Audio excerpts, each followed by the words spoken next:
नमस्कारम्। सर्वत्र गोविन्दनाम संकीर्तनम्। गोविन्द गोविन्द नारायणाखिल गुरु भगवन् नमस्ते। 70வது दशकम् सुदर्शन शापमोक्ष वर्णनम् முதல் श्लोकम्। इति त्वयि रसाकुलं रमितवल्लभे वल्लवाः कदापि पुरमम्बिका कमितुरम्बिका कानने समेत्य भवता समं निषेव्य दिव्योत्सवम् सुखं सुषुपुरग्रसीत् प्रजपमुग्रनागस्तदा। இரண்டாவது श्लोकम्।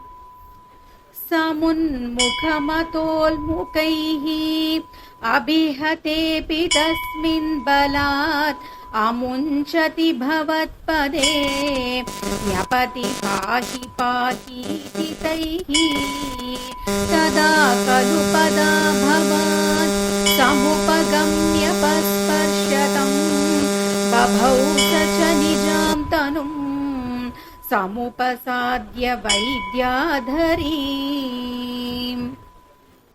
மூன்றாவது श्लोकम्। सुदर्शनधर प्रभो ननु सुदर्शनाख्योऽस्म्यहम् मुनीन् क्वचिदपाहसम् त इह मां व्यदुर्वाहसम् भवत्पदसमर्पणात् अमलतां गतोऽस्मीत्यसौ स्तुवन्निजपदं ययौ प्रजपदं च गोपामुदा। நான்காவது श्लोकम्। कदापि खलु सीरिना विहरति त्वयि स्त्रीजनैः जहार दनदानुगः स किल शङ्खचूडो बलाः अतिद्रुतमनुद्रुतः त्वमथ मुक्तनारीजनम्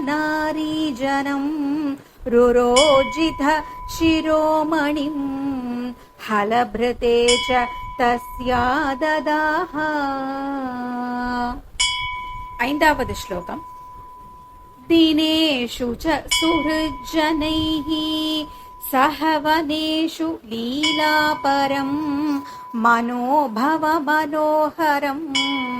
रसितवेणुनादामृतम् भवन्तम् अमरीदृशाम् अमृतपारणादायिनम् विचिन्त्य किमुनालपन् विरहतापिता गोपिकाः।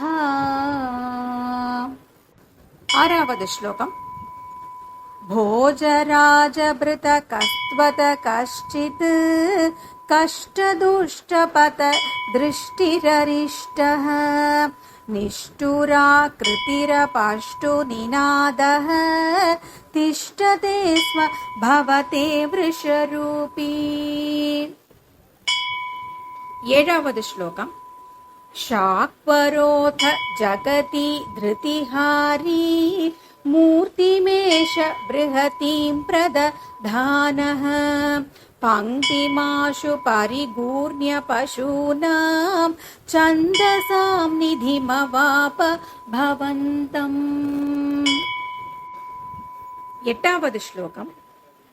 तुङ्गशृङ्गमुखमाश्वभियन्तम् सङ्गृह्य रभसादभियन्तम् भद्ररूपमपि दैत्यमभद्रम् मर्दयन्न मदयः सुरलोकम्। ஒன்பதாவது श्लोकम्। चित्रमद्य भगवान् वृषगातात् सुस्थिराजनि वृषस्थितिरुर्व्याम् वर्धते च वृषचेतसि भूयात् मोदयित्यभिनुतोऽसि सुरैस्त्वम्।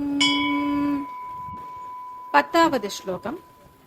औक्षकानि परिधावत दूरम् वीक्ष्यतामय मिहोक्ष विभेदी इत्थ मार्त हसितैः सह गोपैः गेहगस्त्वमव वातपुरेश। ॐ सर्वत्र गोविन्दनाम संकीर्तनं गोविन्द गोविन्द। नारायणाखिल गुरु भगवन् नमस्ते। ॐ